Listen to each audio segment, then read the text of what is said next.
அத்தனை உறவுகளுக்கும் வணக்கம். மீண்டும் அனைவரையும் சந்திப்பதில் மிக்க மகிழ்ச்சி.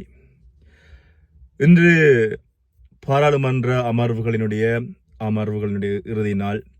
பல்வேறுபட்ட சோகமான ஒரு சில விடயங்களை சமூக ஊடகங்களில் காணக்கூடியதாக இருந்தது. உடனடியாக அதற்கான பகிர்வுகளை பகிர்ந்து கொள்வதற்கான நேரமில்லை, வேலைப்பழு இருந்தாலும் அதனை முடித்து கொண்டு உடனடியாக அந்த பகிர்வுகளை பகிர்ந்து கொள்ளணும் அப்படின்ற ஒரு ஆசை. கௌரவ பாராளுமன்ற உறுப்பினர் டாக்டர் அர்ச்சுனாவினுடைய பாராளுமன்ற உரை இன்று தான் இறுதி நாளா?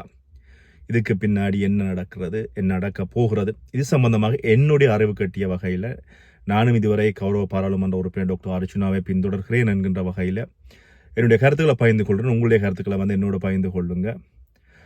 புதிதாக வருவர்கள் சேனலுக்கு லைக் பண்ணுங்க, கமெண்ட் பண்ணுங்க, சேனலை சப்ஸ்கிரைப் பண்ணிவிட்டு உள்ள வாங்க.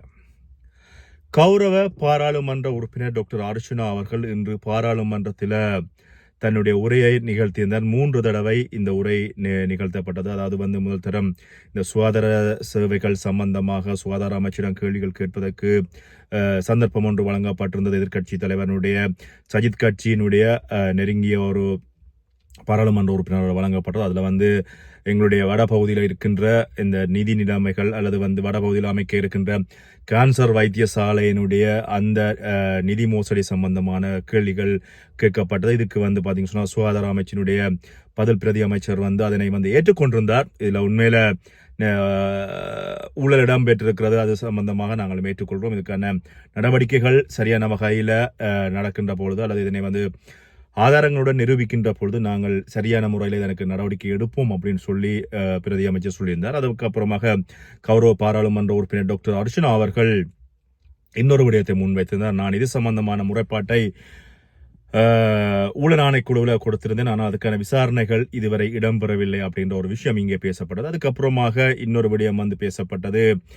கௌரவ பாராளுமன்ற உறுப்பினர் டாக்டர் அர்ச்சுனா தனக்கு இடம்பெற்ற அநீதிகள் சம்பந்தமாக பாராளுமன்றத்தில் பேசியிருந்தார். இது பேசிக்கொண்டிருக்கின்ற பொழுது அங்கே என்னன்னு சொன்னால் தன்னுடைய இன்றைய நாள் உரை இது இறுதி நாள் உரைவாக இருக்கலாம்.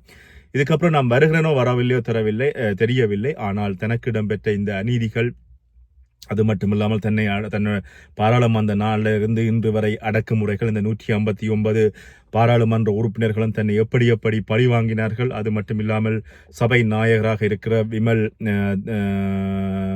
ரத்நாயக் அவர்கள் எப்படியெல்லாம் தன்னை அடக்குவதற்கு முயற்சி செய்தார்கள், அது மட்டும் இல்லாமல் வடபகுதியில் இருக்கின்ற பாராளுமன்ற உறுப்பினர்கள், அமைச்சர் எல்லாருமே எப்படி செயற்பட, இப்படி நிறைய விஷயங்கள் பாராளுமன்றத்தில் பேசப்பட்டது. அதில் டாக்டர் அர்ச்சுனா அவர்கள் ஒரு விஷயத்தை சொல்லியிருந்தார்.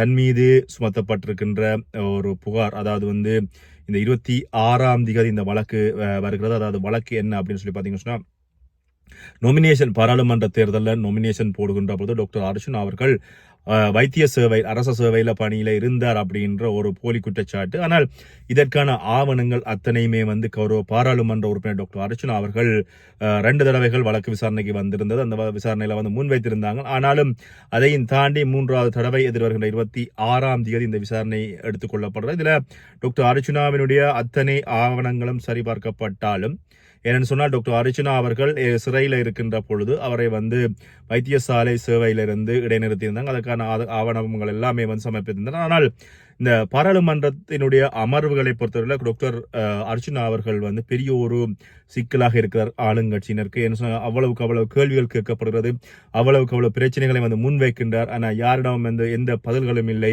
அரச தரப்பிடம் பதில்கள் இல்லாத பட்சத்தில் அவர்கள் சில நேரங்களில் மௌனம் காக்கின்ற விஷயங்கள் இடம்பெறுகிறது. இன்றும் இந்த சுகாதார சேவைகள் சம்பந்தமாக கேள்விகளை கேட்கின்ற பொழுது ஒரு சில மழுப்பல்களான பதில்கள் இருந்தாலும் அதனை பதில் சுகாதார அமைச்சர் ஏற்றுக்கொண்ட விஷயம் எல்லாமே காணக்கூடியது. அதில் கௌரவ பாராளுமன்ற உறுப்பினர் டாக்டர் அர்ச்சுனாவை அவரோடு பயணிக்கின்ற எதிர்கட்சி உறுப்பினர்கள் அல்லது அவரோடு பயணிக்கின்ற எதிர்கட்சி பாராளுமன்ற உறுப்பினர்கள் நெருங்கிய நண்பர்களாகத்தான் பார்க்கிறார்கள். இதில் எந்த விதமான மாற்று கருத்தும் இல்லை. அவர்கள் எப்படியாவது டாக்டர் அர்ச்சுனாவை தங்களோடு இணைத்து, அதாவது நல்ல ஒரு விஷயங்கள்ல, அதாவது மக்களுக்கு நல்லது பயக்க வேண்டும் என்பதற்காக தொடர்ச்சியாக குரல் கொடுக்கின்ற விஷயங்களும் காணக்கூடியது. டாக்டர் அர்ச்சுனா தங்களுடைய ஒரு நண்பனாக ஏற்றுக்கொண்ட விஷயங்கள் எல்லாமே காணக்கூடியது. டாக்டர் அர்ச்சுனாவை பொறுத்தவரையில் அவர் சொல்வது போல நான் வென்று கனகாலம் அப்படின்ற வார்த்தை பிரயோகம் உண்மையில ஏற்றுக்கொள்ளக்கூடிய ஒரு விஷயமாகவும் இருக்கிறது. சரி, இந்த வேளையில வந்து டாக்டர் அர்ச்சுனா அவர்கள் இந்த 26ஆம் திகதி அவர் இந்த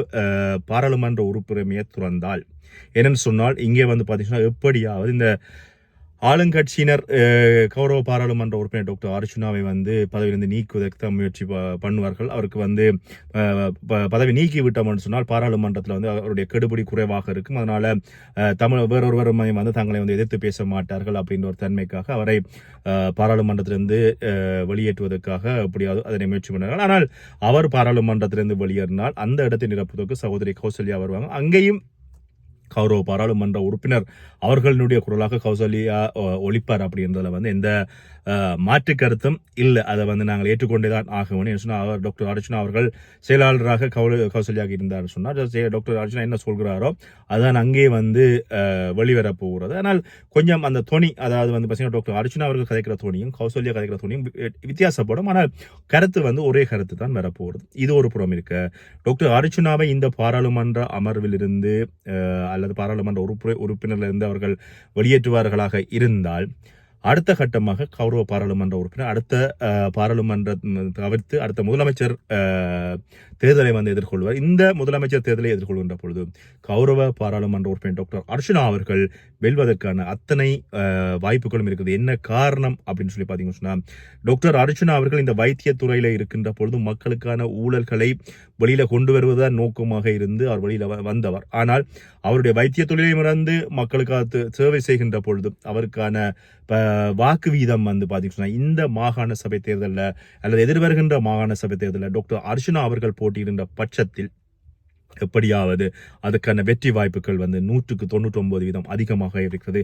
வேறு யாராவது போட்டி போட்டு இந்த மாகாண சபை தேர்தலில் வந்தாலும் ஆனால் டாக்டர் அர்ச்சுனாவுக்கான வெற்றி வாய்ப்புகள் கூடவா இருக்கிறது. இன்னும் ஒரு விஷயம் வந்து சமூக ஊடகங்கள் சமூக அரசியல்வாதிகள் வந்து பேசுகின்ற விஷயம், இந்த கூட்டணிகள் வைக்காமல் தனியொரு மனிதனாக பாராளுமன்றத்தில் வந்து சிங்கமாக ஒழித்துக் கொண்டிருப்பது கௌரவ பாராளுமன்ற உறுப்பினர் டாக்டர் அர்ச்சுனாவாகத்தான் இருக்கிறது. இந்த அண்மையில் இடம்பெற்ற இந்த உள்ளூராட்சி சபை தேர்தலில் வந்து பார்த்தீங்கன்னா எல்லாருமே எங்கே யாரோடு கூட்டணி வச்சு எப்படி கூட்டணி வச்சு நாங்கள் கட்சியை வந்து வளப்படுத்துவோம், கட்சியை எப்படி மேலே கொண்டு வருவது அல்லது அடுத்த கட்டமாக எப்படி எங்களுடைய நகர்வுகளை நகர்த்துவது, இப்படியான சம்பந்தமான விஷயங்கள்ல தொடர்ச்சியாக போராடி கொண்டிருக்கிறார்கள் அத்தனை கட்சிகளும். அது கயேந்திரகுமார் அவர்களுடைய கட்சியாக இருந்தாலும் சரி, தமிழரசு கட்சியாக இருந்தாலும் சரி, சுரேஷ் பிரேமச்சந்திரனுடைய கட்சியாக இருந்தாலும் சரி, எந்த கட்சிகளாக இருந்தாலும் சரி, கட்சிகள் வேறுபாடுகள் இன்றி இவர்கள் எல்லாருமே ஒன்றாக இணைந்து யார் யார் போட்டி போட்டு எந்த பிரதேச சபைகளில் எந்த நகர சபைகளில் தங்களுடைய ஆட்சியை அமைப்பது அப்படின்றத வந்து போட்டி போட்டு கொண்டிருக்கிற இந்த வேளையில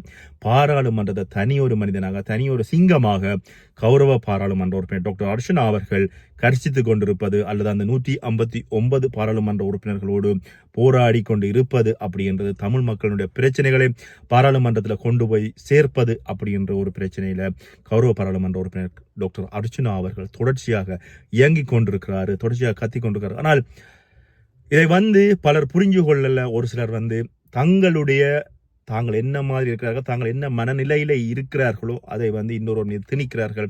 அந்த வகையில் ஒரு சிலர் வந்து டாக்டர் அர்ச்சுனா மீது வசைப்பாடுவது அல்லது குறை கூறுவது போன்ற விஷயங்களை வந்து ஈடுபட்டு கொண்டிருக்கிறார்கள். எது அப்படியாக இருக்கின்ற பட்சத்திலும் இந்த பாராளுமன்ற உறுப்புரிமை டாக்டர் அர்ச்சுனாவுக்கு இல்லாம போகுமாக இருக்கின்ற பட்சத்தில் நிச்சயமாக முதலமைச்சர் பதவியில் வந்து டாக்டர் அர்ச்சுனா உட்காருவார். அதில் வந்து எந்தவித மாற்று கருத்தும் இல்லை. முதலமைச்சராக டாக்டர் அர்ச்சுனா வருகின்ற பட்சத்தில் முதலமைச்சர் என்ன சொல்கிறாரோ அந்த விஷயம்தான் வந்து நடக்கும். இங்கே அமைச்சரும் வர மாட்டார்கள், பாராளுமன்ற உறுப்பினர்களும் வர மாட்டார்கள், அரசு அதிகாரிகளும் வர மாட்டார்கள், யாருமே இல்லை. இங்கே முதலமைச்சர் என்ன சொல்கிறாரோ அங்கே அந்த விஷயம்தான் வந்து நடக்க போகிறது. அந்த வேளையில வந்து இந்த எதிர்வருகின்ற 26ஆம் திகதி டாக்டர் அர்ச்சுனாவை வீட்டுக்கு அனுப்ப வேண்டும் அப்படின்னு சொல்லி முடிவெடுத்து அரசாங்கமோ அல்லது அரசு சார்பானவர்களோ வந்து அவரை வீட்டை அனுப்புகின்ற பட்சத்தில் அடுத்த கட்டமாக கௌரவ பாராளுமன்ற உறுப்பினர் டாக்டர் அர்ச்சுனா முதலமைச்சர் ஆவார். அதுல எந்த விதமான ஐவீகமும் இல்லை. நீங்க மக்களுடைய ஆணை கௌரவ பாராளுமன்ற உறுப்பினர் டாக்டர் அர்ச்சுனா அவர்களுக்கு மிக மிக மிக மிக நெருக்கமாக இருக்கிறது. அதுவும் இல்லை, இன்னும் ஒரு விஷயம் வந்து பாத்தீங்கன்னா இந்த டாக்டர் அர்ச்சனா அவர்கள் பாராளுமன்றத்தில் என்ற ஒரு விஷயத்தை பேசினார். டிசிசி கூட்டம் அப்படின்றது வந்து ஒரு அவசியமற்ற ஒரு கூட்டத்தில் சும்மா மக்களை கூப்பிட்டு ஏமாத்தி நாங்கள் அந்த திட்டத்தை செயல்படுத்துகிறோம், இந்த திட்டத்தை செயல்படுத்துகிறோம் அப்படின்னு சொன்ன விஷயங்கள் எல்லாமே வந்து கௌரவ பாராளுமன்ற உறுப்பினர் டாக்டர் அர்ச்சனா என்று பாராளுமன்றத்தில் பேசினேன். ஏன்னா அது ஒரு பண விரயமான செலவு. அந்த கூட்டத்தை ஒழுங்குபடுத்துவதிலிருந்து அத்தனை உத்தியோகத்தர்களுடைய வேலையை மினைக்கெடுத்தி மக்களை மினைக்கெடுத்தி கூப்பிட்டு வச்சு அதில் வந்து எந்த விதமான தீர்மானங்களும் எடுக்காத பட்சத்தில் அது வந்து நேர விரயத்தை விட பொருளாதார விரயம் இப்படி நிறைய விரயங்கள் அதில் வருகிறது. அதில் வந்து டாக்டர் அர்ச்சனா சொன்ன ஒரு விஷயம் வந்து பார்த்தீங்கன்னா,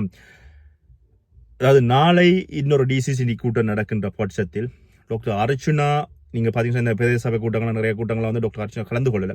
அதே போல இந்த யாழ்ப்பாணத்தினுடைய வடபகுதி டிசிசி கூட்டத்தில் வந்து டாக்டர் அர்ச்சனா அவர்கள் கலந்து கொள்ளாத பட்சத்தில் அந்த டிசிசி கூட்டத்தில் வந்து என்ன நடக்கிறது அப்படின்ற விஷயம் வந்து யாருக்குமே தெரியவும் மாட்டேது. மக்கள் கூட யோசிப்பாங்க, டாக்டர் அர்ச்சனா வந்து இந்த விஷயத்தை கேட்பார், டாக்டர் அர்ச்சனா வந்து இந்த விஷயத்துக்கு வந்து இதை செஞ்சிருப்பார் அப்படின்ற விஷயம் வந்து இந்த டிசிசி கூட்டங்களை காணக்கூடியது. ஒரு அநீதி நடக்கின்ற பொழுது அந்த அநீதியை வந்து தட்டி கேட்கிறதுக்கு வந்து எந்த ஒரு பாராளுமன்ற உறுப்பினர்களும் சபையில் வந்தோ அல்லது பொது வழியில் வந்தோ வந்து அநீதியை தட்டி கேட்டதாக வந்து தெரியல. டாக்டர் அர்ச்சனாவை தான் உடனடியாக தேடுகின்ற விஷயம். ஆனால் கௌரவ பாராளுமன்ற உறுப்பினர் அவர்களும் வந்து முடிஞ்சவரை டாக்டர் அர்ச்சனா அவர்கள் தன்னால எவ்வளவு விஷயங்கள் செய்ய முடியுமோ செய்து கொண்டுதான் இருக்கிறாரு.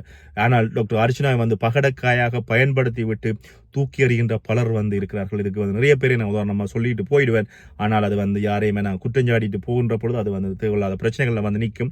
அதனால டாக்டர் அர்ச்சனாவை பயன்படுத்தி விட்டு அவரை தூக்கி எறிஞ்சு விட்டு போவர்கள் கடைசியாக டாக்டர் அர்ச்சனாவுக்கு வந்து ஒரு தேவையில்லாத பேரை தேவையில்லாத பட்ட பேரை சூடி விட்டு போறாரு. ஏன்னு சொன்னா டாக்டர் அர்ச்சனா வந்து நம்பி போய் இறங்கி செய்கின்ற பொழுது மற்றவர்கள் வந்து டாக்டர் அர்ச்சனாவை ஏமாத்துகின்ற பொழுது டாக்டர் அர்ச்சனா அதனை வந்து சுட்டி காட்டுகின்ற பொழுது அவர்கள் வந்து டாக்டர் அர்ச்சனா அவர்களுக்கு துரோகி ஆகின்ற பொழுது டாக்டர் அர்ச்சனா மீது தேவையில்லாத அவதூறு பட்டங்களை வந்து சுமத்துகிறார்கள். இதெல்லாம் காரணங்கள் தங்கள் மீது இருக்கின்ற பிழைகளை புரிந்து கொள்ளாமல் மற்றவர் மீது வந்து வன்மத்தை கக்கிவிட்டு செல்கின்றதுனாலதான் இந்த பிரச்சனை இடம்பெறாது. இது எப்படியாக இருப்பினும் கௌரவ பாராளுமன்ற உறுப்பினர் டாக்டர் அர்ச்சனா 26ஆம் தேதி பாராளுமன்ற உறுப்பினரிலிருந்து அவர் நீங்குகின்ற பட்சத்தில் அவருடைய குரலாக தங்கை கௌசல்யா வந்து ஒழிப்பாங்க. டாக்டர் அர்ச்சனா அவர்கள் முதலமைச்சர் ஆவார்.